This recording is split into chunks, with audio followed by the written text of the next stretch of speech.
बहुत बहुत स्वागत है टीवी 7 भारत पर। मैं हूं आपके साथ प्रीति सिंह यादव। कार्यक्रम की शुरुआत करेंगे बड़ी खबर के साथ।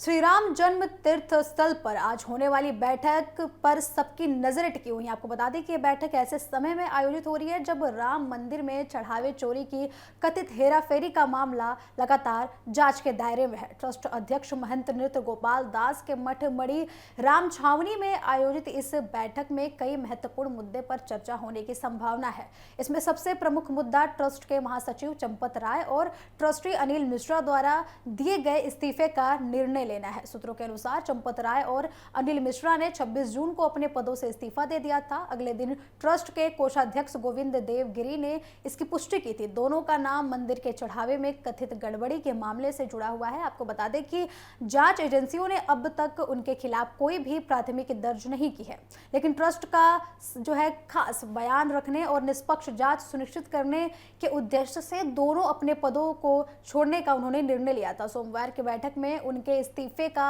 स्वीकार या फिर अस्वीकार उनके इस्तीफे को किया जाएगा, इसका फैसला लिया जाएगा। आपको बता दें कि यदि ट्रस्ट दोनों इस्तीफे को स्वीकार कर लेती है तो नए प्रशासनिक ढांचे को लेकर भी विचार विमर्श हो सकता है।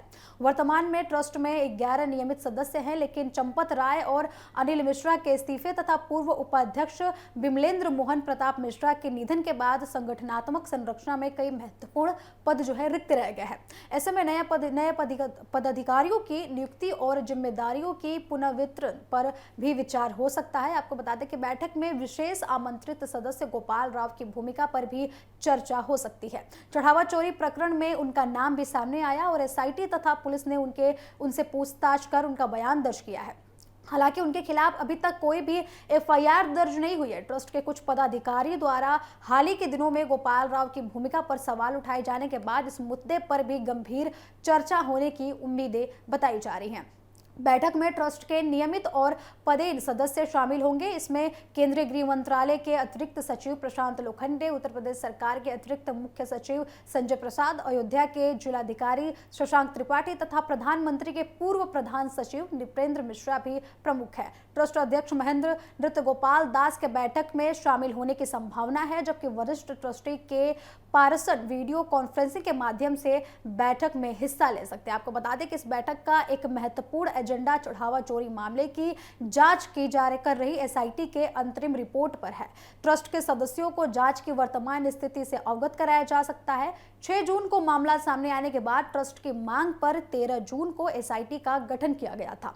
इसके बाद 25 जून को इस मामले में एफआईआर दर्ज की गई थी और पुलिस ने 8 आरोपियों को गिरफ्तार भी किया था। जांच के दौरान पुलिस और एसआईटी ने चंपत राय, अनिल मिश्रा और गोपाल राव के बयान भी दर्ज किए थे। फिलहाल जांच जारी है और एजेंसियां पूरी तरीके से इस मामले तक पहुंचने का प्रयास कर रही हैं। आपको बता दें कि बैठक में राम मंदिर के भविष्य के प्रशासनिक और वित्तीय प्रबंधन पर भी विस्तार से चर्चा किया जाएगा। वर्ष 2025-26 के लिए बिना ऑडिट वाला आय व्यय विवरण ट्रस्ट के समक्ष प्रस्तुत किया जाएगा। इसके साथ ही बैलेंस शीट तथा अन्य वित्तीय दस्तावेजों को भी मंजूरी के लिए वहां पर रखा जाएगा। ट्रस्ट के सदस्यों द्वारा इन वित्तीय दस्तावेजों की समीक्षा, आवश्यक सुझाव भी रखे जाएंगे। आपको बता दें कि राम मंदिर के संचालन और अधिक व्यवस्थित एवं पारदर्शी बनाने के लिए उद्देश्य की ओर से इस कार्यकारी आधिकारिक व्यक्ति या फिर नियुक्ति को जो है इस मुद्दे के एजेंडे में शामिल किया गया है। यदि इस पद पर नियुक्ति को मंजूरी मिलती है तो मंदिर के दैनिक प्रशासन, वित्तीय प्रबंधन और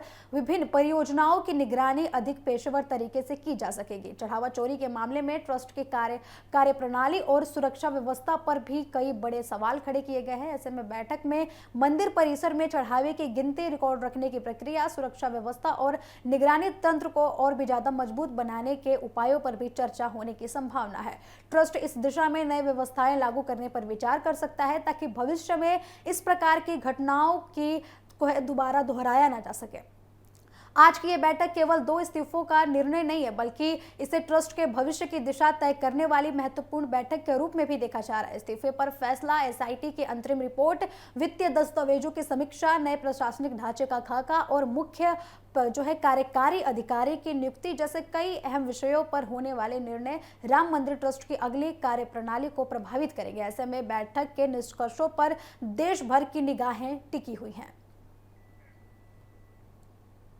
वहीं राम मंदिर चढ़ावे की कथित हेराफेरी मामले में गिरफ्तार मुख्य आरोपी अविनाश शुक्ला से पुलिस लगातार पूछताछ कर रही है और नए नए खुलासे निकलकर सामने आ रहे हैं। जांच एजेंसियों के अनुसार अविनाश ने कथित तौर पर चढ़ावे से जुड़े पैसे का इस्तेमाल अपनी निजी जरूरतों के लिए नहीं बल्कि परिवार और दोस्तों पर खुलकर खर्च किया था। पूछताछ में उसने स्वीकार किया कि उसने करीब 19 लाख रुपए अतिरिक्त रूप से रिश्तेदारों और मित्रों पर खर्च किए हैं। पुलिस अब इस खर्च की पूरी वित्तीय श्रृंखला की जांच कर रही है और यह पता लगाने में जुटी हुई है कि कथित गबन की रकम किन किन लोगों तक पहुंची थी।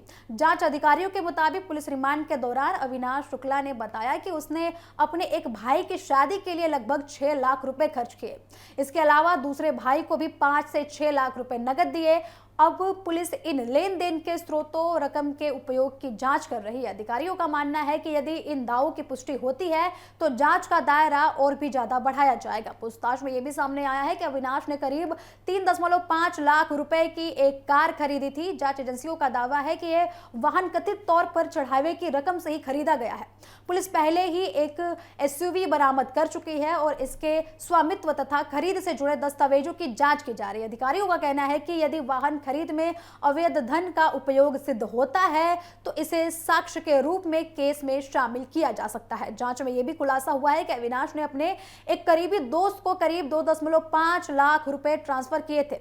इतना ही नहीं, उसी मित्र को एक महंगे मोबाइल फोन को भी उपहार में दिया था उसने। और पुलिस उस व्यक्ति से भी पूछताछ कर रही है ताकि इसका पता लगाया जा सके कि उस धन का स्रोत उसे मालूम था या फिर नहीं। अधिकारियों के अनुसार कई अन्य परिचितों और रिश्तेदारों को भी छोटी छोटी रकम उसके द्वारा दी गई है, जिनकी जानकारी लगातार जुटाई जा रही है। अब तक जांच में अविनाश शुक्ला के घर से 20.40 लाख रुपए नकद बरामद किए गए हैं। इसके अलावा 1121 अमेरिकी डॉलर सोने चांदी के आभूषण और अन्य कीमती सामान भी बरामद हुआ है। बरामदी के आधार पर अविनाश इस मामले में सबसे अधिक नकदी रखने वाला आरोपी माना जा रहा है। पुलिस इन सभी संपत्तियों के स्रोत और खरीद से जुड़े दस्तावेजों की भी जांच कर रही है। जांच एजेंसियों का कहना है कि मामले में अब केवल नकदी की बरामदी ही नहीं बल्कि धन के पूरे प्रवाह को समझने पर भी जोर दिया जा रहा है। पुलिस बैंक खातों, डिजिटल लेन देन, रिश्तेदारों और परिचितों तक पहुंची रकम तथा खरीदी संपत्ति की जानकारी एकत्रित कर रही है। यदि जांच में यह साबित होता है कि कथित गबन की रकम और अन्य लोगों तक पहुंचाई गई है तो उनके खिलाफ मुख्य रूप से कानूनी कार्रवाई की जा सकती है। अब इसी बीच राम मंदिर ट्रस्ट की कार्यप्रणाली पर भी सवाल उठे हैं। चढ़ावा चोरी मामला सामने आने के बाद ट्रस्ट के महासचिव चंपत राय और ट्रस्टी अनिल मिश्रा ने 26 जून को अपने पदों से इस्तीफा दे दिया था। ट्रस्ट की बैठक में उनके इस्तीफे पर निर्णय लिया जाना है। सूत्रों के अनुसार ट्रस्ट अपनी साख बनाए रखने और पारदर्शिता का संदेश देने के लिए प्रशासनिक स्तर पर कुछ महत्वपूर्ण फैसले भी ले सकता है। पुलिस की जांच में यह भी सामने आया है कि कथित चोरी को अंजाम देने के लिए मंदिर परिसर की गतिविधियों, सीसीटीवी कैमरे की स्थिति और कर्मचारियों की आवाजाही का अध्ययन किया गया था। जांच एजेंसियां यह भी पता लगा रही हैं कि क्या पूरे मामले में किसी बड़े नेटवर्क की भूमिका थी या फिर सीमित लोगों द्वारा ही इसको अंजाम दिया गया था। अब तक इस मामले में 8 लोगों की गिरफ्तारी हो चुकी है। पुलिस लगातार पूछताछ कर रही है, दस्तावेजों की जांच कर रही है और बरामदी के आधार पर केस को और भी ज्यादा मजबूत करने में जुटी हुई है। जांच एजेंसियों का कहना है कि किसी भी व्यक्ति की भूमिका साक्ष्य के आधार पर तय की जाएगी और यदि आने वाले नए तथ्य अगर सामने आते हैं तो उसी के अनुरूप कार्रवाई भी की जाएगी।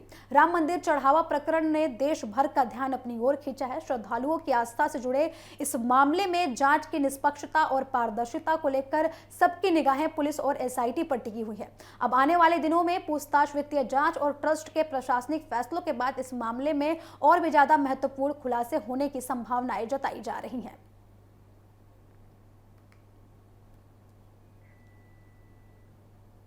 वही खबरों में आगे बढ़ते हुए रुक करेंगे मौसम खबर का। आपको बता दें कि मुंबई और उसके आसपास के इलाकों में लगातार हो रही मूसलाधार बारिश ने जनजीवन को प्रभावित कर दिया है। मौसम विभाग द्वारा भारी वर्षा और तेज हवाओं की चेतावनी लगातार जारी है। आपको बता दें कि प्रशासन ने एहतियात के तौर पर बड़ा फैसला भी लिया है। आईएमडी ने 6 जुलाई के लिए मुंबई महानगर क्षेत्र में ऑरेंज अलर्ट जारी किया है। इसके मद्देनजर सभी सरकारी, निजी स्कूलों और कॉलेजों में अवकाश घोषित कर दिया गया है। प्रशासन का कहना है कि छात्रों की सुरक्षा को सर्वोच्च प्राथमिकता देते हुए ये निर्णय लिया गया है। बारिश के कारण शहर के कई हिस्सों में जलभराव, यातायात प्रभावित होने और पेड़ गिरने जैसी घटनाओं की आशंका देखते हुए बीएमसी ने जो है ये नागरिकों से अपील की है कि वे बिना किसी अनावश्यक कार्य के घर से बाहर न निकले।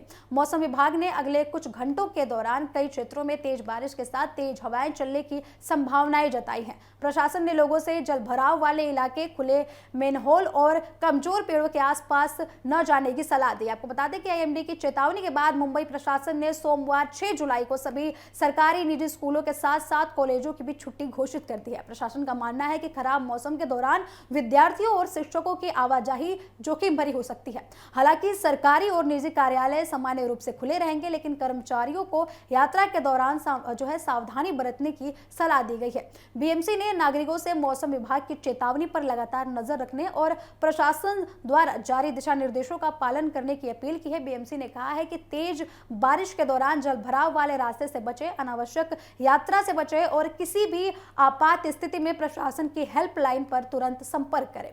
नगर निगम की टीमें संवेदनशील इलाकों में तैनात हैं। जल निकासी व्यवस्था पर भी लगातार निगरानी रखी जा रही है। आपको बता दें कि बारिश के बीच कुर्ला इलाके में एक दर्दनाक हादसे की भी खबर सामने आई है। नौपाड़ा स्कूल के पास अचानक एक बड़ा पेड़ गिर गया, जिसके कारण एक बुजुर्ग की मौत हो गई। जानकारी के अनुसार वे अपनी नई दुकान के उद्घाटन की तैयारी के सिलसिले में वहां पहुंचे थे। अचानक पेड़ गिरने से उन्हें संभलने का मौका नहीं मिला और घटना सीसीटीवी वीडियो में सामने आई है, जिससे तेज बारिश के दौरान पेड़ गिरता हुआ वीडियो में देखा जा सकता है। इस हादसे ने बारिश के मौसम में कमजोर पेड़ों की स्थिति और सुरक्षा के इंतजामों पर कड़े सवाल भी खड़े कर दिए हैं। कुछ दिनों पहले मुंबई में हुई एक अन्य घटना ने भी लोगों को झकझोर दिया। जलभराव के दौरान अफजल शेख नामक व्यक्ति खुले मेनहोल में गिर गया, जिसके बाद उसकी मौत हो गई। इस घटना के बाद बीएमसी ने लापरवाही बरतने के आरोप में 4 अधिकारियों को निलंबित किया था। प्रशासन ने इलाके के बाद शहर के संवेदनशील क्षेत्रों में खुले मेनहोल और जलभराव की स्थिति को विशेष निगरानी के रूप में जो उनको विशेष निगरानी उस पर रखना शुरू कर दिया है। भारी बारिश और तेज हवाओं का असर नवी मुंबई में भी देखने को मिला। वाशी सेक्टर 10 स्थित एक स्कूल के पास बड़ा पेड़ गिर गया। सौभाग्य से घटना रविवार को हुई और इसमें किसी की भी हताहत होने की या फिर जनहानि की खबर सामने नहीं आई। स्थानीय प्रशासन ने तुरंत पेड़ हटाकर मार्ग को यातायात के लिए खोल दिया। अधिकारियों का कहना है कि लगातार बारिश के कारण कई पुराने और कमजोर पेड़ों के गिरने का खतरा बना हुआ है। मुंबई और आसपास के क्षेत्रों में पिछले कुछ दिनों के दौरान बारिश से जुड़े कई गंभीर हादसे सामने आ रहे हैं। 2 जुलाई को एक स्कूल बस पर पेड़ गिरने से 11 वर्षीय छात्र की मौत हो गई। वहीं 4 जुलाई को थाने इलाके में जलभराव वाले क्षेत्र में करंट लगने से 17 वर्षीय आलिया की जान चली गई। इन घटनाओं ने मानसून के दौरान सुरक्षा व्यवस्था और आपदा प्रबंधन की तैयारियों को लेकर गंभीर सवाल खड़े कर दिए हैं। अब मुंबई प्रशासन, बीएमसी, पुलिस और आपदा प्रबंधन की टीमें लगातार स्थिति पर नजर बनाए हुए हैं। संवेदनशील इलाकों में अतिरिक्त कर्मचारियों की तैनाती की जा रही है, जबकि जलभराव वाले क्षेत्रों से पानी निकालने के लिए पंपिंग स्टेशनों की सक्रियता पर भी ध्यान रखा जा रहा है। रेलवे और परिवहन विभाग भी मौसम की स्थिति पर नजर बनाए हुए हैं ताकि यात्रियों को कम से कम परेशानी हो। भारी बारिश के बीच प्रशासन का मुख्य उद्देश्य जनहानि को रोकना और नागरिकों की सुरक्षा सुनिश्चित करना है। स्कूल कॉलेजों में छुट्टी और लोगों से घरों में रहने की अपील इसी दिशा में उठाए गए बड़े कदम माने जा रहे हैं। आने वाले दिनों में मौसम की स्थिति के अनुसार प्रशासन जो है आगे के फैसले ले सकती है।